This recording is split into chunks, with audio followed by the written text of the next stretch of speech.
हरियाणा के कैथल की रैली में कांग्रेस सांसद और महासचिव रणदीप सुरजेवाला की जुबान से निकले विवादित बयान ने बीजेपी को कांग्रेस पर हमले का हथियार थमा दिया। बीजेपी को वोट देने वालों को राक्षस बताकर सुरजेवाला ने खुद के साथ साथ अपनी पार्टी को भी बैकफुट पर धकेल दिया है। हालांकि अपनी सफाई में भी सुरजेवाला हरियाणा की बीजेपी जेजेपी गठबंधन सरकार को असुरी सरकार बता रही है। लेकिन बीजेपी पूछ रही है, क्या यही कांग्रेस के संस्कार हैं? आखिर सोनिया गांधी और राहुल गांधी सुरजेवाला के बयान पर खामोश क्यों हैं?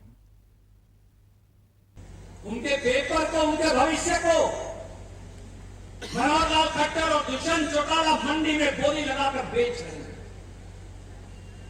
इसलिए 17 किलोमीटर हम पैदल चल कर गए।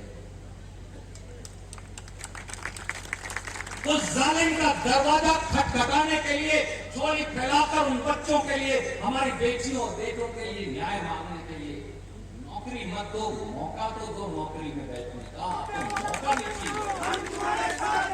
अरे राक्षसों, भाजपा जजपा के राक्षसों, राक्षस हो तुम लोग।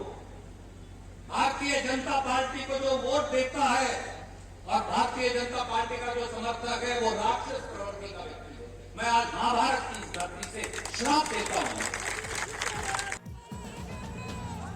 सुरजेवाला का अति उत्साह बैकफायर कर गया। महाभारत की भूमि से उनकी ललकार विरोधियों को कांग्रेस पर हमले का हथियार थमा गया। हरियाणा के मुख्यमंत्री तो बोले ही, दूसरे राज्यों के मुख्यमंत्री भी हमलावर हो उठे। सब सुरजेवाला और कांग्रेस पर टूट पड़े। सोनिया गांधी और राहुल गांधी से भी सफाई मांगने लगे। किसी की जुबान पर भगवान बैठ गए तो कोई मोहब्बत की दुकान पर सवाल बरसाने लगा। राक्षस प्रवृत्ति के परिवार में जन्मा ये व्यक्ति ही सोच सकता है कि इस प्रकार का अभद्र भाषा बोलना, ये मैं समझता हूँ असंसदीय भाषा है। निश्चित रूप से इसका हम संज्ञान लेंगे। राजनीति के अंदर विनम्रता और भाषा शैली सबसे महत्वपूर्ण होती है। इस तरह की शब्दावली का उपयोग करने वाले किस सोच के हैं, ये आप स्वयं कल्पना कर सकते हैं। तो मैं इससे ज़्यादा कुछ नहीं कहूँगा। परमात्मा उन्हें सद्बुद्धि दे। मेरे सामने चुनाव लड़े थे, उनकी जमानत जब्त हो गई थी और निरंतर चुनाव हारे हैं। पिछला चुनाव भी हार गए। तो ऐसे लोग रिजेक्टेड लोग हैं, राहुल गांधी की पाठशाला के लोग हैं। अब राहुल गांधी की जो सोच है, उनके माउथपीस हैं ये। मैं इससे ज़्यादा नहीं कह सकता। जब नाश मनुज पर छाता है, पहले विवेक मर जाता है। ये कांग्रेस है जिसके नेता कह रहे हैं कि जनता राक्षस है। क्या भारतीय जनता पार्टी को वोट देने वाले करोड़ों करोड़ लोग राक्षस है? सोनिया जी, राहुल जी, आप क्या मानते हैं? क्या आप सारी जनता को राक्षस मानते हैं? भारतीय जनता पार्टी, हम लोग जनता को अपना भगवान मानते हैं। और मैं भी हमेशा कहता हूं, मध्य प्रदेश मेरा मंदिर है, उसमें रहने वाली जनता ही हमारी भगवान है और उस जनता के पुजारी हम हैं। आप राक्षस भी कह रहे हैं और श्राप भी दे रहे हैं। आप जनता को भगवान नहीं मानते, स्वयं को भगवान मानते हैं और श्राप दे रहे हैं। क्या यही आपकी मोहब्बत की दुकान है? रणदीप सुरजेवाला जी की मुझको लगता है ऑप्टिकल नर्व खराब हो गई है। जिनकी ऑप्टिकल नर्व खराब हो जाती है उनको बहुत ही धुंधला नजर आता है, इसलिए उनको लोगों में शैतान नजर आ रहा है।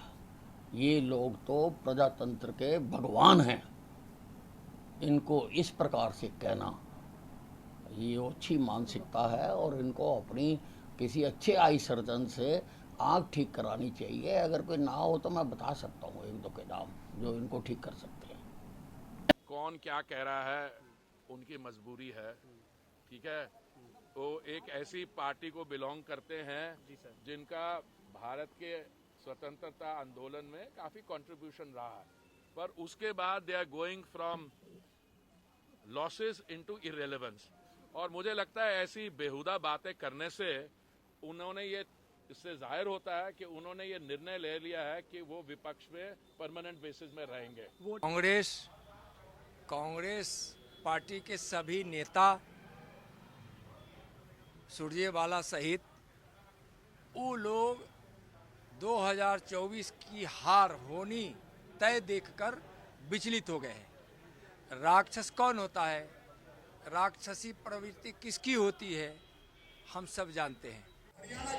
कांग्रेस जब बीजेपी के चौतरफा हमले की जद में आई तो सुरजेवाला की सफाई भी आई। सुरजेवाला ने एक के बाद एक ट्वीट के जरिए बीजेपी पर तिल का ताड़ बनाने का इल्जाम लगाया, तो एक बार फिर बीजेपी जेजेपी की सरकार को राक्षसी सरकार बता दिया। सुरजेवाला ने ट्वीट किया,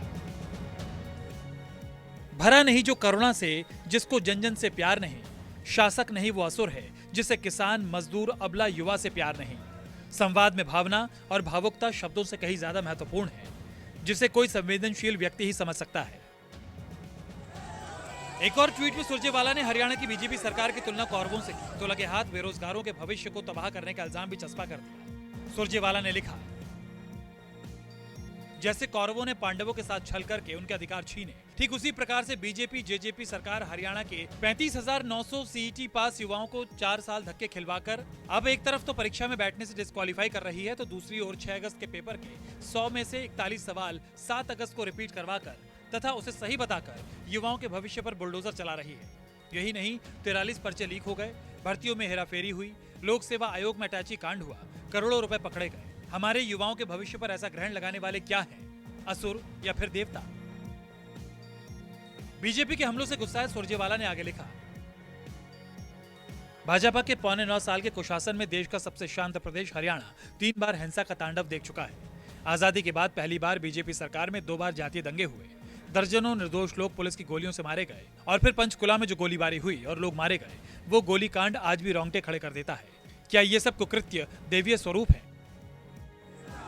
न तो सुरजेवाला के सुर बदले न ही तेवर। माफी की बात जो रही बीजेपी सुरजेवाला की सफाई से और गुस्से में आ गई। पटना से दिल्ली तक मंत्रियों की टोली कांग्रेस को कोसने लगी। पार्टी प्रवक्ताओं की पूरी पलटन सुरजेवाला की लानत मलानत में मशगूल हो गई। कांग्रेस ने सारी हदें पार कर दी है।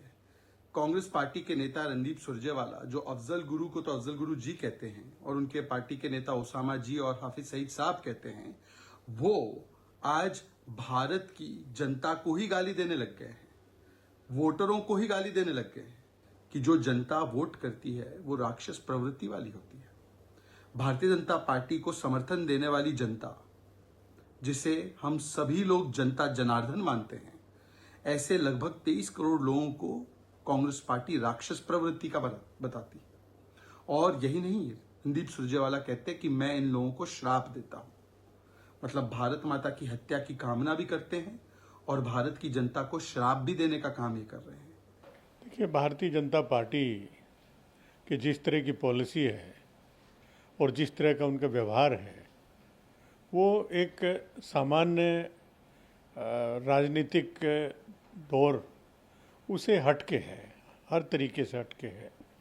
और चाहे सुरजेवाला जी का स्टेटमेंट के ऊपर खट्टर जी का बयान हो, तो जो भी कहें, लेकिन उनकी नीतियाँ स्पष्ट रूप से देश में बंटवारा करने का है, देश को जात और धर्म के आधार पर बांटने का है। ये दिखाता है किस तरह से घमंडिया अब भारत की जो जनता है, और जनता ही जनार्दन होती है लोकतंत्र में, उसका भी अपमान कर रहा है। ये दुख की बात है